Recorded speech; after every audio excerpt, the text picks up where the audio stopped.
जय जिनेंद्र। हाथ छेड़ डाला कि दूसरी ढाल के छंद 4 और 5 इसकी अपनी का कक्षा है। आज हम मिथ्या दर्शन के ही और डिटेल समझेंगे। मिथ्या दर्शन का अर्थ हमने कल पढ़ा था कि उल्टी मान्यता, विपरीत मान्यता, झूठा विश्वास, झूठा आधार अपने अंदर जो बैठा हुआ है विश्वास, उसकी चर्चा। उसमें अब हम ये पढ़ रहे हैं कि जो जीव मिथ्या दर्शन वाला जीव रहता है उसको वर्ड है मिथ्या दृष्टि। मतलब मिथ्या मतलब उल्टी, दृष्टि मतलब उल्टा विश्वास है जिसका, उसको कहा जाता है मिथ्या दृष्टि जीव। उसकी मान्यता कैसी रहती है? कल हमने पढ़ा था कि जिसको अपने खबर नहीं है, जिसे 6 द्रव्य की खबर नहीं है, उसे पुद्गल का बना हुआ शरीर वही क्या लगता है कि ये मैं हूँ। तो जैसे ही उसकी मान्यता हो जाती है कि पुद्गल का बना हुआ शरीर मैं हूँ, तो उसी के साथ क्या हो जाता है, उसका वर्णन अभी ये चौथे छंद में है।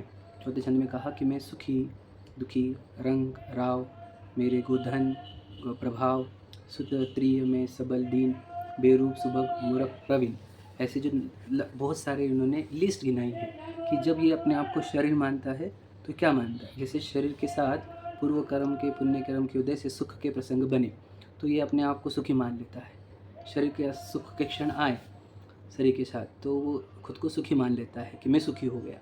शरीर के साथ दुख के प्रसंग आते हैं तो ये दुखी मान लेता है। अब सुख दुख क्या है? कर्म के फल है।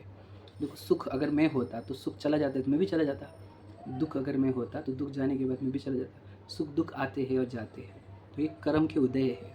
पर ये उससे अपने आप को सुखी मान लेता है, दुखी मान लेता है। ठीक है। फिर मानता है कि मैं रंक हूँ, मैं राजा हूँ, मतलब मैं भिखारी हूँ, मैं राजा हूँ। और शरीर की ऐसी दशा आती पूर्व कर्म के अनुसार, कोई राज्य दशा में होगा, राजा की दशा में होगा, कोई रंक होगा, तो ये अपने आप को राजा और रंक मान लेता है। समझ रहे? मतलब ये सब कर्म के उदय से उत्पन्न हुई अवस्था को ही मैं मानता है। ठीक है। अब आगे कहा कि मैं ही, कि गरीब अमीर की बात हो गई। फिर बाद में कहा कि मैं मेरा ही धन है, ये धन जो है मेरा है।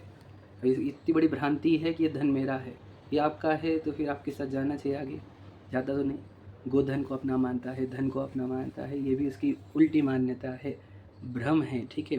फिर वो मानता है कि ये शरीर का प्रभाव, मेरा प्रभाव। अब शरीर के पूर्व कर्म की वजह से क्या होता है कि लोग दबते हैं, रिस्पेक्ट करते हैं, प्रभाव रहता है। तो फिर वो ये मानता है कि ये मेरा प्रभाव है, कि मेरे को बहुत रिस्पेक्ट है दुनिया में, है ना। तो ये आदि प्रकृति रहती है, यशस्कृति प्रकृति रहती है नामकर्म की, उसके कारण उसके साथ ही प्रभाव होता है।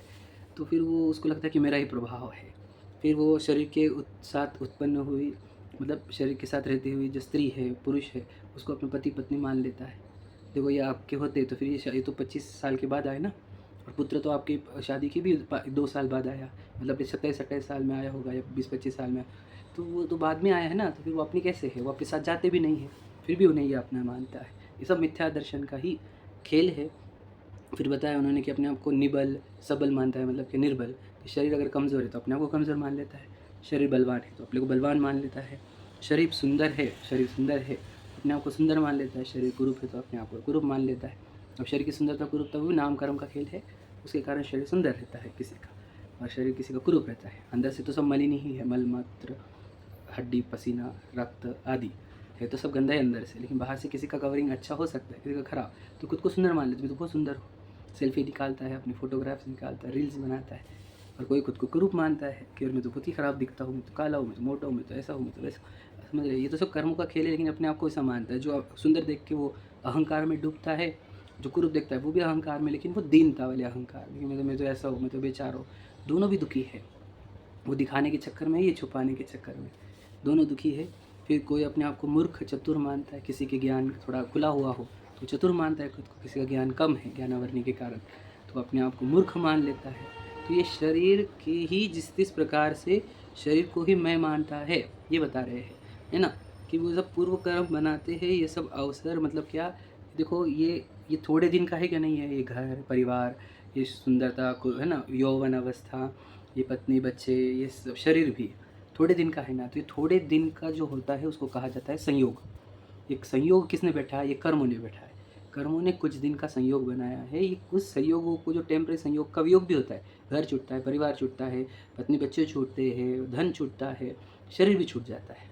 तो ये जब छूटने वाली चीज़ें हैं टेम्पररी, ये उसी को ही मैं मानता है, मेरे मानता है। ये क्या हो गया इसके, ये स्वयं को नहीं मानने से ये जो अजीब चीज़ें हैं इसी को ही मैं मानता है ना। और उसके लिए हमने सिद्ध करने के लिए 12 भावना की लाइन बताई कि जहाँ देह अपनी नहीं ताह न अपना कोई, ये लाइन लिखी हुई 12 भाव। घर संपत्ति पर प्रगट है, पर है परिजन लोए। तो सब जो देह जिसके साथ मैं रहता हूँ वो ही मेरी नहीं है, तो घर संपत्ति वो तो सब पर ही है। पर है परिजन लोए, परिवार वाले भी पर है, ऐसा स्पष्ट लिखा है। अगर आपके होते तो आपके साथ जन्मते, आपके साथ जाते, और कोई चीज़ जाती नहीं। इसका अर्थ ये है कि आप नहीं है, फिर भी मिथ्या दर्शन के प्रभाव से इसे ये ऐसा लगता है कि ये मेरे है। ये इसके जीव तत्व संबंधी मिथ्या दर्शन है। अपने आप को उसने शरीर मान लिया, इसलिए उसके साथ ये सब हो रहा है। फिर इससे क्या होता है इसको, फिर इसके अंदर उसको अजीव तत्व की भूल अभी बता रहे हैं। अजीव तत्व के इसके अंदर क्या मिथ्या दर्शन रह जाता है कि अजीव तत्व मतलब क्या, जो जीव नहीं उसको कहते हैं अजीव। तो अजीव यानी जैसे अजैन, अजैन नाम की कोई कास्ट नहीं है, लेकिन जो जैन है उनको अजैन बोल दिया जाता है। वैसे ही अजीव नाम का कोई द्रव्य नहीं है, लेकिन जो पुद्गल धर्म अधर्म आकाश काल जिसमें चेतना नहीं है, उपयोग नहीं है, जानना देखना नहीं होता, उन सबको अजीव कह दिया। तो शरीर भी कैसा है, अजीव तत्व है। तो अजीव तत्व जो शरीर है उसको ही ये मैं मानने से होता क्या है, तो वो जब शरीर जन्मता है तो उसको अपने जन्म मानता है ये, है ना। और जब शरीर मरता है तो उसको अपना मरण मानता है। जबकि नया शरीर मिला ये पूर्व कर्मों से, ये तो पहले भी था, ये तो जन्मा नहीं है और ये इसके बाद भी रहने वाला है। फिर भी शरीर को मैं मान लेने से इसको ऐसी भ्रांति हो जाती है कि मेरा जन्म हुआ। फिर ये भी डर रहता है कि मैं मर ना जाऊँ, मर ना जाऊँ, मर ना जाऊँ। क्यों डर है ये, क्योंकि शरीर को मैं माना है। जबकि अगर अपने आप को चेतन स्वीकारता, जीव स्वीकारता, तो मरने का भय होता ही नहीं, क्योंकि शरीर छूटता है, हम मरते थोड़ी। परंतु इसको ये भय है कि मैं मरूंगा। क्यों, क्योंकि इसने शरीर को तन उपजत अपनी उपज जान, तन नशत आपको नाश मान। ठीक है, तो ये अजीव तत्व संबंधी बोल, मतलब शरीर अजीव है। जितेंद्र भगवान ने हमें ये शरीर को अजीब बताया है, सोचो। और हम ये भ्रांति से बाहर ही नहीं आ रहे। भगवान जी ने मुनिराज ने दीक्षा क्यों ली बताओ, और फिर दीक्षा लेकर इतने कठोर तपस्या क्यों करते हैं। शरीर से राग तोड़ते हैं, शरीर से मोह तोड़ते हैं कि ये मैं हूँ ही नहीं, ये मेरा है ही नहीं, है ना। इसको क्या सजाना, इसको क्या संवारना, समझ रहे, इसके लिए जीवन क्यों जीना। अब अजीव को अजीव नहीं जानते तो पूरा जीवन हम इस शरीर के कल्याण में लगाते हैं, है ना, और आत्मकल्याण को भूल जाते हैं। और शरीर सुखी तो होता नहीं, एक कण भी सुखी नहीं होता, वो तो मिट्टी है, वो सुखी होती नहीं। पर ये हम समझ नहीं पाते, ये मिथ्या दर्शन का ही खेल है। जिन दर्शन मोहनी कर्म के उदय से ऐसी कल्पना हमारे को हो जाती है कि शरीर ही मैं हूँ। तो ये क्या हो गया, अजीव हो। शरीर क्या है, अजीव है। उस शरीर को भी हम सही तरीके से नहीं जान रहे। मतलब हम आत्मा को तो नहीं जान रहे कि मैं कौन हूँ, हम शरीर को भी नहीं जान रहे। शरीर एक्चुअली में मिट्टी है, तो हम शरीर को जान रहे कि नहीं जान रहे, उस मिट्टी के शरीर को भी मैं मान रहे। अब समझना इस बात को, क्या हम आत्मा को भी नहीं जानते और हम शरीर को भी नहीं जानते। देखो दो चीज़ें हैं वहाँ पर, यहाँ पर ही दो चीज़ें, एक मिट्टी वाला शरीर एक चीज़ है और हमें चेतन वस्तु एक चीज़ है। तो मिट्टी के शरीर को मिट्टी के शरीर नहीं जानना, ये अजीव तत्व की भूल है, ये अजीव तत्व की विपरीत मान्यता है। शरीर अजीव है और हम उसको जीव मान रहे, यानी मैं मान रहे। तो ये अजीव तत्व संबंधी भूल हुई कि अजीव को जीव मानना, और फिर खुद को अजीव शरीर मानना, वो भी जीव और अजीव की भूल हुई। अब आश्रय तत्व की भूल बता रहे हैं। आश्रय तत्व की भूल में बताते हुए क्या कह रहे हैं कि जीव को जब ये मान्यता हो जाती है कि मैं शरीर हूँ, यानी जब वो मिथ्या दर्शन में आ जाता है, तो उसको दो प्रकार के भाव उत्पन्न होते हैं, राग और द्वेष। मतलब उसको कुछ चीज़ों का अट्रैक्शन क्रिएट हो जाता है, उसको कोई चीज़ की इच्छाएं प्रकट हो जाती है कि मुझे ये चाहिए चाहिए चाहिए। तो वो चाहिए चाहिए जो होता है वो होता है राग। उसको किस चीज़ का क्या हो जाता है, द्वेष हो जाता है कि मुझे नहीं चाहिए, इसको हटाओ, दूर हटाओ, वो होता है द्वेष। तो राग और द्वेष आते हैं, जैसे धन, परिवार, यश, संपत्ति, खान पान, घूमना फिरना, निरोगता, सुंदरता, इसका उसका है राग होता है ना। जबकि वो चीज़ें अपनी नहीं है तब भी उसका राग हो जाता है, इच्छा हो जाती है।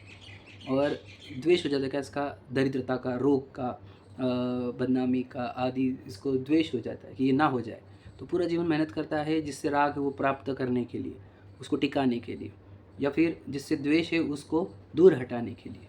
तो ये प्राप्त करने का मेहनत और दूर करने की मेहनत, इससे वो थक जाता है, इससे वो दुखी होता है, अशांत हो जाता है।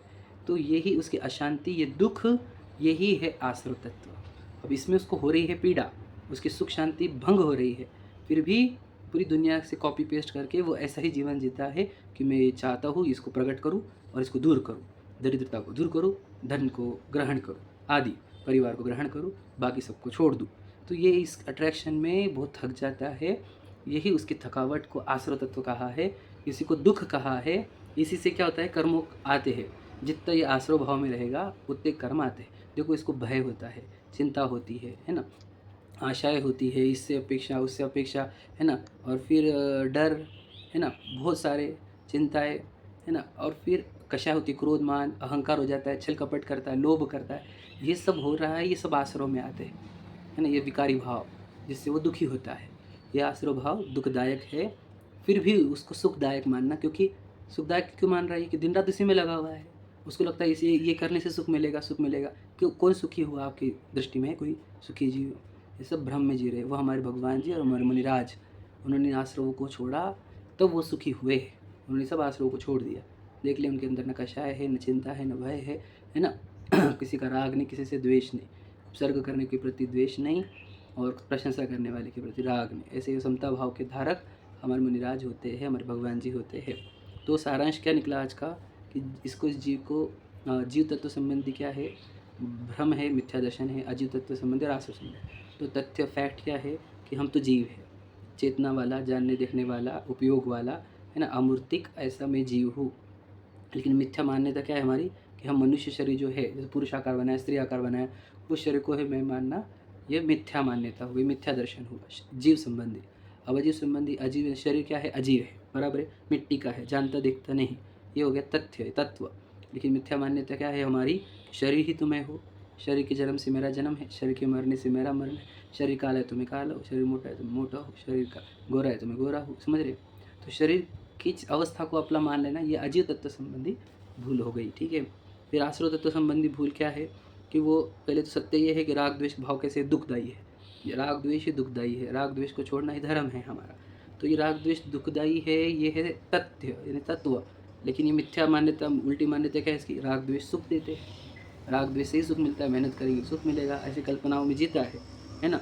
और इसी को अपना स्वभाव मान लेते कि राग द्वेष करना ही मेरा स्वभाव है, और फिर वो इसी को बढ़ाते रहता है दिन भर। उसके देखो दिन प्रतिदिन उसकी कषाय, उसके राग द्वेष बढ़ते जाते हैं, और वो दुखी होते जाता है, सुखी होता नहीं। आज तक एक भी जीव सुखी हुआ नहीं। इसलिए अगर आप सुखी होना चाहते हो तो जिन धर्म को, जिन वाणी को अंगीकार करो, राग द्वेष का नाश करने का प्रयत्न करो, समता भाव प्रकट करने का, जो भी आपका संवरण निर्जरा तत्व हम पढ़ेंगे उसमें आएगा, है ना। तो आज तक का अभ्यास इतना हुआ, कोई शंका हो तो आप पूछ सकते हैं पर्सनल में। चलिए, जय जिनेंद्र।